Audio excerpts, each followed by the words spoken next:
L'Esprit de Christ. L'Esprit de Christ a traversé les siècles. Avant la naissance de Jésus à Bethléem, l'Esprit de Christ existait à travers le temps, l'histoire.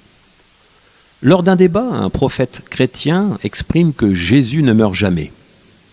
Une autre erreur de formulation de sa part. En affirmant cela, il soustrait l'homme Jésus et le fait passer pour un Jésus-esprit, ce qui est contraire à l'Écriture. Jésus, qui est ce Christ, est bien mort pour nos péchés. L'Esprit de Christ ne meurt point. Certes, c'est Jésus qui est mort. Ce Jésus qui est le Christ, loin. L'Esprit de Christ existait autrefois dans les prophètes.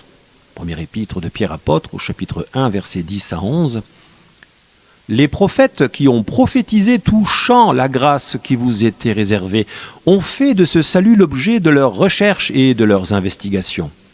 Voulant sonder l'époque et les circonstances marquées par l'Esprit de Christ qui était en eux et qui attestait d'avance les souffrances de Christ et la gloire dont elles seraient suivies.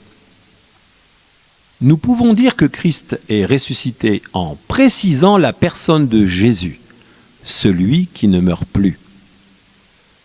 Dans l'Épître aux Romains, chapitre 6, versets 8 à 11, « Or, si nous sommes morts avec Christ, nous croyons que nous vivrons aussi avec lui.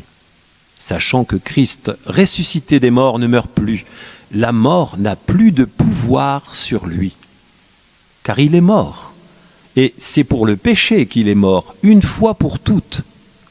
Il est revenu à la vie, et c'est pour Dieu qu'il vit. Ainsi, vous-même, regardez-vous comme mort au péché et comme vivant pour Dieu en Jésus-Christ. » La mort de Jésus a bien été constatée, sa résurrection aussi d'ailleurs. Plusieurs témoins l'ont vu. Premier épître aux Corinthiens, chapitre 15, versets 3 à 6.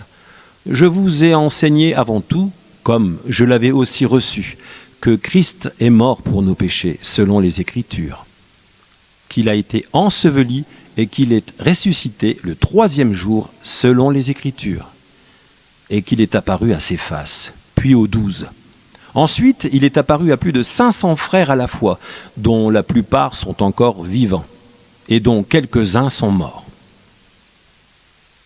En mourant sur la croix, il a remis son esprit entre les mains du Père. » Évangile selon Luc, chapitre 23, verset 46. Après sa résurrection, Jésus dira à Marie, « Va trouver mes frères, et dis-leur que je monte vers mon Père et votre Père, vers mon Dieu et votre Dieu. » Évangile selon Jean, chapitre 20, verset 17.